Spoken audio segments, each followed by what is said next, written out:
Andrew Perry is our speaker today. He's in our education department and environmental educator. Environmental educator. He's been with the education department for about a year, and he's working on his master's degree at the University of Louisiana. And today, you guys get to be his practice audience because he's going to be presenting, he'll have a defense of his thesis in January. So I'm sure he'll appreciate your critique of his talk today. Any things that you think you might want to explain differently or something like that. I'm sure you'll appreciate the comments. And his talk today, I don't need the notes, it's right here. It's on the seasonal variation of fish populations in floodplain ponds of the Ouachita? Ouachita River. Okay, I'm from the north. What would I know? Let's welcome Andrew. Give him a big welcome. Thank you guys for coming out. Like Dr. Carlson said, we're going out to Louisiana. Hopefully at the beginning of the year, depending on once we go. But go ahead and get started with just a little overview of what I'll be talking about. Make sure you guys are staying awake. We'll start out with just introduction with what floodplains are, levees and channelization, just because this is something that I'm not familiar with. Is it okay if I go back and forth between the mic and down here? And then just everything goes along with the research study, materials and methods, results, and discussion, where I'll talk about some proposals and some things that I've learned about floodplains. We'll start with what floodplains are. Like I said, this is just something that I'm not real familiar with. Maybe some of you guys are. Being from Georgia, we'll talk about levees in just a second. But you can see that with a cross-section of the river, you can see the area where the river would flood during periods of high water. And I'm not sure if I can use this laser. I'm not even going to try. We'll go ahead and look at the cross-section of what a river would look like during high flow. From A to B, you see that the river is increasing flow. And we'll look at rains a little bit later on because they do contribute to this, obviously. And then from C to D, you can see what happens with extremely high flow. And when that does go down, you do see those floodplains that are left over. And this was proposed in a paper, and it's called the floodplain concept, because you do see the rising falling of the water with the connection of the floodplain being lost and being gained. Now this next one is going to be just a little animation from above.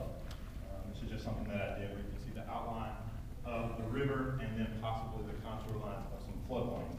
We'll just go through this and see the river rise and expand into the floodplains, and then as the river falls, those floodplains are left behind. And this is an ideal circumstance, and as I'll discuss later, this is sort of what happened during my project, but we'll also get into some talking about drought, because there was lack of rain during my study. Next is a graphical representation of what the river height would look like in what I would hope to be an average couple of years. This would be over about a 3.5 year span, and obviously when you see those peaks up there, that's going to be when the river was flooded and the floodplains were inundated. And then during those low points is when you have a loss of connection with the floodplains and the river returns to normal or average flow. Now, like I was saying with channelization and levees, I think the only levee in Georgia that I'm aware of is down in Macon on the Oklahoma River. So this is something that I wasn't familiar with. It was definitely, I guess you could say, an obstacle that I encountered, something that I wasn't expecting. But you can see this is a drastic representation of the floodplain being cut off. I mean, you can see as the river rises in B and C, that water is not able to overflow into the floodplain areas where I'll be working.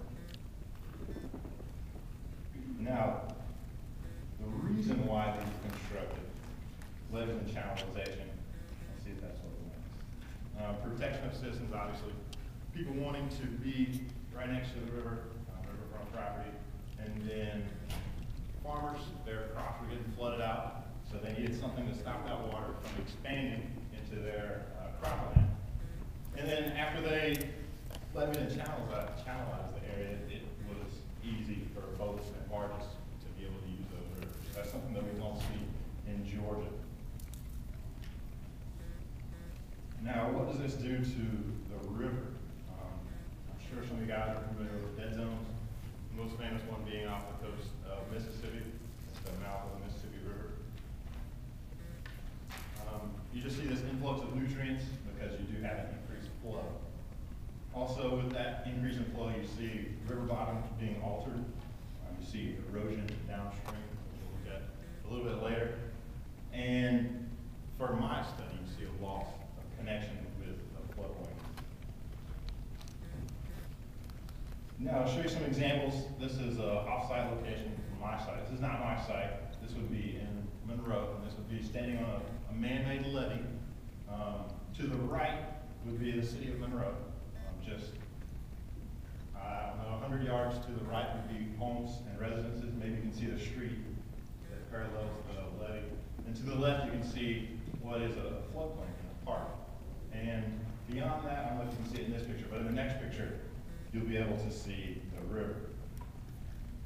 So this is now standing on the levee, looking out.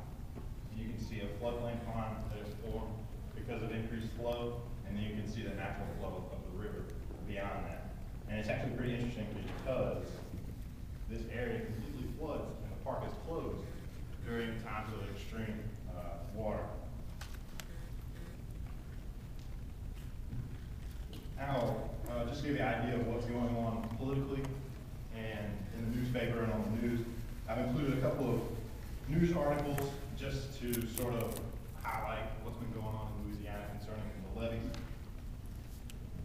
First of all, we do see this erosion taking place on the levees, and these are the levees that are in direct contact with the river the majority of the time. Whereas in this picture, it's only during periods of extreme water, extreme river increases with the levee coming in contact with the river. So you see erosion taking place, and there's two ways to battle this. First of all, you just see simply getting boats in the water with tractors on them, or those backhoes trying to repair the levee. Or you see what's called a levee setback, which is just building a brand new levee beyond the old levee, just letting nature take its toll on that old levee, and maybe even see some floodplains within that new levee. And you can imagine this may be sort of a touchy issue because you are taking over new private property, so people tend to be against this one.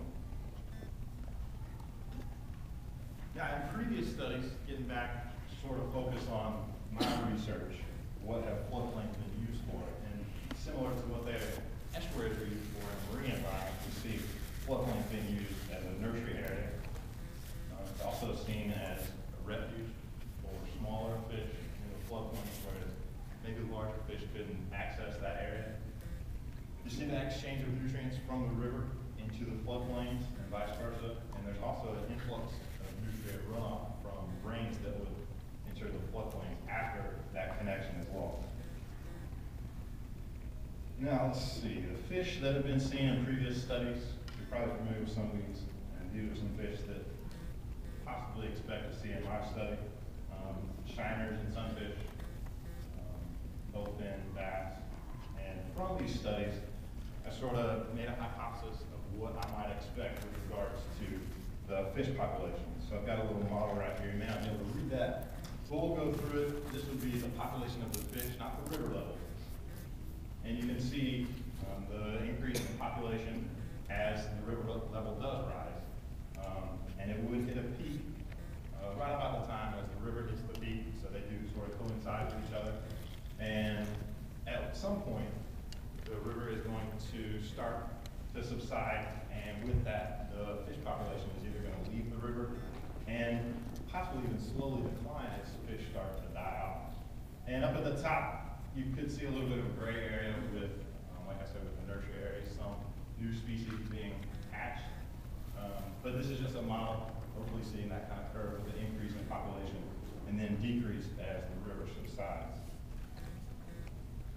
All right, so what's going on with my study? What I'm looking at, trying to find, and I'll document the populations. What we're going to see is 3 ponds form at my study site. I'm going to map that area as the area rises and then as the water subsides. And then I'll compare the fish previous studies to my study. And then at the end, I'll give you some properties that I've sort of deemed necessary for a lasting floodplain habitat. Now, my study site, go ahead and get you familiar with that, is south of Monroe. We'll look at a map in just a second. It's private property along the Ouachita River. Dr. Cooksey, he's a doctor in Monroe, in the city of Columbia. We'll take a look at a map to sort of orient with the area. Down I-20 from Atlanta straight down to Monroe. I'll try that later. Straight down Monroe. And we'll zoom in a little bit more to Louisiana, and then we're going to focus in right here in the extreme northeast Louisiana area to